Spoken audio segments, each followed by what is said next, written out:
বুবু, বুবু তোর কি হয়েছে বুবু? বুবু, বুবু উঠে বস। কি হয়েছে বুবু? খারাপ লাগছে? দুলা ভাই, আসলে বুবুর হয়েছেটা কি? তোমার বুবু তোমাদের কথা ভাবতে ভাবতে তার নিজের প্রতি কোনো রকম খেয়ালই করেনি।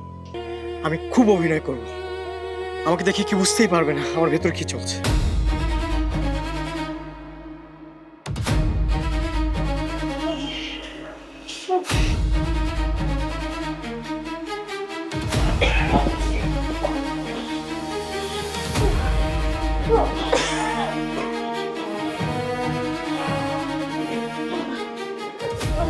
শোভন, শোভন, শোভন, দেখতো তোর আপা কি হয়েছে? কেমন করছে? বুবু, বুবু তোর কি হয়েছে বুবু? বুবু, বুবু উঠে বস। কি হয়েছে বুবু? খারাপ লাগছে? দুলা ভাই, আমি ডক্টরকে কল দিচ্ছি, দাঁড়ান।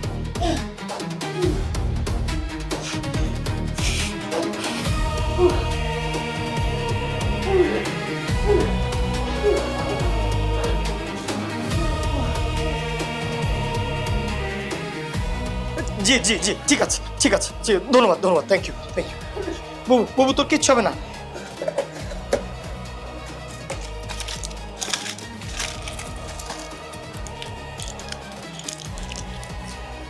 বুবু,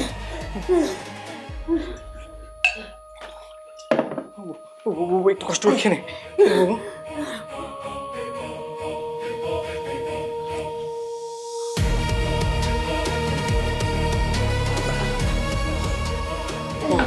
বুবু, বুবু, বুবু ডাক্তার বলেছে এখনই ঠিক হয়ে যাবে। তুই একটু শুয়ে পড়, শুয়ে পড়, কিচ্ছু হবে না, এখনই ঠিক হয়ে যাবে।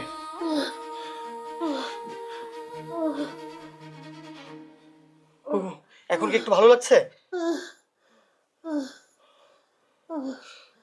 তুইও শুয়ে পড়। দুলা ভাই, তোমরা তোমরা শুয়ে পড়ো, বুবুর এখন এখন ঠিক হয়ে যাবে। ডক্টর বলেছে আর কোনো সমস্যা নেই, আমি আছি। কালকে সকালে তোর ক্লাস আছে। দুলা ভাই বোঝার চেষ্টা করো, তোমার বয়স হয়েছে, তোমার তো রেস্ট নিতে হবে। আমি আমি এক কাজ করি, ড্রয়িং রুমের সোফাতে আছি, কোনো সমস্যা নেই, তোমরা একটু রেস্ট নাও, একটু ঘুমিয়ে যাও। বুবু তুমি ঘুমিয়ে যাও, আমি আছি, সারা রাত জেগে থাকবো, জাস্ট কোনো প্রবলেম হবে না ইনশাল্লাহ। দুলা ভাই আপনি ঘুমিয়ে পড়েন। যা যা। দুলা ভাই আপনি প্লিজ ঘুমান, আমি তো আছি। আচ্ছা,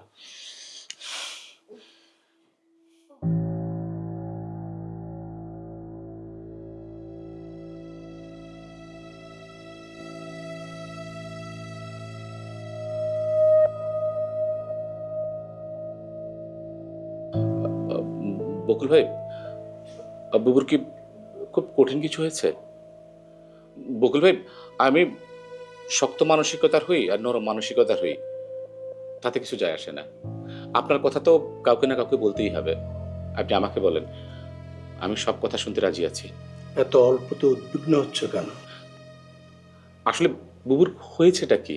তোমার বুবু তোমাদের কথা ভাবতে ভাবতে তার নিজের প্রতি কোনো রকম খেয়ালই করেনি।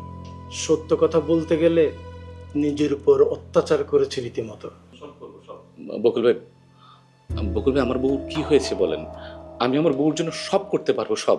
সেটা আমি জানি সজন, আমি তোমাকে পরিষ্কারভাবে বুঝিয়ে বলছি। ভাবির যেটা হয়েছে দীর্ঘদিনের অবহেলার কারণেই হয়েছে। মূলত এটা হয়েছে থাইরয়েড থেকে।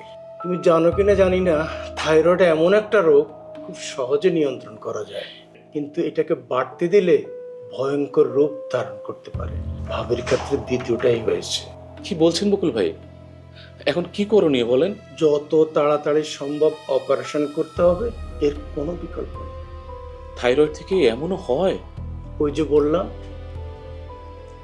অবহেলায় থাইরয়েডকে বাড়তে দিয়েছে। থাইরয়েড সমস্যায় সার্জারি জরুরি হয়ে পড়ে এমন কিছু পরিস্থিতি আছে, যেমন বড় গয়টার, যেটাকে আমরা বলি লার্জার, বা মাল্টিনোডিউলার গয়টার, যার কাজ হচ্ছে শ্বাসনালীকে চেপে ধরা। এরপরে আছে থাইরয়েড ক্যান্সার, 3 নম্বরে আছে হাইপার থাইরয়েডিজম। এই সকল সমস্যার একটা পর্যায়ে অপারেশন না করালে জীবনের ঝুঁকি থাকে। বুঝতে পারছো? ভাবে মানে তোমার বুবুর ক্ষেত্রে প্রথমটাই হয়েছে। বকুল ভাই, বকুল ভাই এখন কি করব? তুমি এখনই এত ভেঙে পড়ছো কেন? আমরা আমাদের চেষ্টা তো করে যাচ্ছি। আল্লাহকে ডাকো আর তাড়াতাড়ি অপারেশনের ব্যবস্থা করো। অপারেশন করাতেই হবে? হ্যাঁ, আমার বুবুর কি সেই শারীরিক সক্ষমতা আছে? এটা এমন এক সমস্যা যা রোগের শ্বাস বন্ধ হয়ে যায়। বকুল ভাই, আমি বুঝতে পেরেছি, যেটাকে মেডিকেলের ভাষায় বলে অ্যাসপাইসিয়া বা কার্ডিও রেসপিরেটরি। আমি ঠিক বলেছি? রাইট। আপনি ব্যবস্থা করেন, আর আপনি যেভাবে পারেন আগে বুবুকে হাসপাতালে ভর্তি করানোর ব্যবস্থা করেন। বুবু কোনোভাবেই হাসপাতালে ভর্তি হতে চাইবে না। আর এই অপারেশনে কেমন টাকা লাগতে পারে? আসলে অনেকগুলো টেস্টের ব্যাপার আছে, অপারেশনের ব্যাপার আছে। আমার মনে হয় সব মিলিয়ে $10,00,000, আবার একটু বেশিও লাগতে পারে।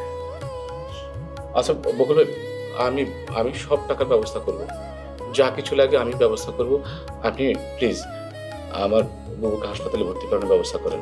বকুল ভাই, আপনি প্রয়োজনে পৃথুর সহযোগিতা নিতে পারেন, কারণ পৃথু একটু শক্ত মানসিকতার মেয়ে, আর আপাদুল্লা ভাই পৃথুকে যথেষ্ট স্নেহ করেন। সো আপনি ওর একটু সহযোগিতা নিতে পারেন। শোনো, ভর্তি নিয়ে তুমি কোনো চিন্তা করো না, তুমি টাকাটা ম্যানেজ করো আর ভর্তি হয়ে যাবে। আচ্ছা বকুল ভাই, আমি আমি সব টাকার ব্যবস্থা করব। ঠিক আছে, আপনি আপনি ব্যবস্থা করেন বকুল ভাই। ঠিক আছে। আমি আসি বকুল ভাই। ওকে। জি, আসসালামু আলাইকুম।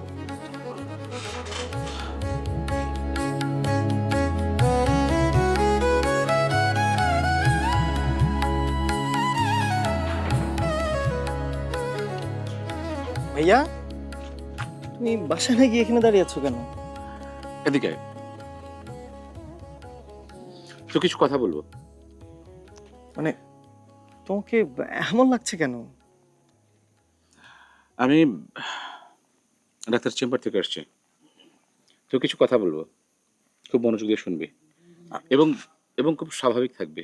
আচ্ছা ঠিক আছে, কিন্তু তুমি এমন করছো কেন? আমি কিছুই তো বুঝতে পারছি না। শোন, বুবুর অবস্থা খুব ভালো না, ডাক্তার যেটা বললো। ডাক্তার যেটা বলেছে যে যত তাড়াতাড়ি সম্ভব বুবুকে হাসপাতালে ভর্তি করাতে হবে, কি সম্ভব হলে কালকেই। ভাইয়া, বুবুর কি বড় কোনো সমস্যা হয়েছে? কি হলো ভাইয়া, কথা বলছো না কেন? খুলে বলো। ডাক্তার বলেছে বুবুর খুব তাড়াতাড়ি একটা অপারেশন করাতে হবে, এবং অপারেশনটা খুব জটিল। জটিল? মানে মানে কেমন জটিল? কতটা জটিল? শোভন, বুবু আমাদের জন্য তার সারা জীবনটা শেষ করে দিয়েছে, অথচ এখন আমাদের কিছু বুঝতে দিতে চায় না। এমনকি দুলাভাইকে কিছু বুঝতে দিতে চাচ্ছে না। কি বলছো ভাইয়া? অবশ্য বেশ কিছুদিন যাবৎ বুবুর শরীরটা বেশ খারাপ করেছে, মানে দেখেই বোঝা যাচ্ছিল সে আসলে ভালো নেই। ভাইয়া, বুবুর যদি এখন কিছু হয়ে যায় তাহলে আমাদের কি হবে? আমরা কোথায় যাব? কি করব? শোন শোভন, শান্ত হ। তোকে অনেক শক্ত হতে হবে, তোকে অভিনয় করতে হবে। অন্তত তোকে দেখে যেন বুবু দুলাভাই কেউ কিছু বুঝতে না পারে। ঠিক ঠিক, আমাকে শক্ত হতে হবে, আমাকে শক্ত হতে হবে। আমি খুব অভিনয় করব, আমাকে দেখে কি বুঝতেই পারবে না আমার ভেতর কি চলছে। তুই বুবু দুলাভাইয়ের কাছে থাকিস। বুবুর যদি কিছু হয়ে যায় তাহলে দুলাভাইয়ের বেঁচে থাকা অর্থহীন হয়ে যাবে। ভাইয়া প্লিজ, তুমিও শক্ত হও। তুমি যদি এভাবে ভেঙে পড়ো, কান্নাকাটি করো, আর বুবু যদি জানতে পারে তাহলে সাথে সাথেই মরে যাবে। তুমি তুমি চিন্তা করো না, আমি বুবুকে হসপিটাল ভর্তি করার ব্যবস্থা করছি। তুমি টাকার ব্যবস্থা করো। এই পৃথিবীর যে কোনো কিছুর বিনিময়ে হোক বুবুকে বাঁচাতে হবে। তুমি টাকার ব্যবস্থা করো, আমি আমি হসপিটালে ভর্তি করছি। তুই চিন্তা করিস না, আমরা আমার বুবুকে হারাতে পারবো না। তুই টাকার জন্য চিন্তা করিস না, আমি যেখান থেকে যেভাবে পারি টাকার ব্যবস্থা করব। তুই তুই বুবুর দিকে খেয়াল রাখ। যদিও টাকার অঙ্কটা বেশ বড়। কত টাকা? কত টাকা এটা আপাতত তো জানার দরকার নেই। টাকার চিন্তা আমার, আমি সেটা ব্যবস্থা করছি। শোন, তুই বুবুকে ভর্তি করানোর বিষয়ে পৃথুর সহযোগিতা নিতে পারিস। পৃথু অনেক শক্ত মানসিকতার একটা মেয়ে, ও অনেক শক্ত পরিস্থিতি সহজে হ্যান্ডেল করতে পারে। ঠিক আছে ভাইয়া, তুমি চিন্তা করো না। ভাবিকে জানিয়েছো? ও এমন একটা মানুষ, ওকে জানানো না জানানো একই কথা। আচ্ছা ঠিক আছে, তুই তাহলে যা, পরে কথা হবে, আমি গেলাম।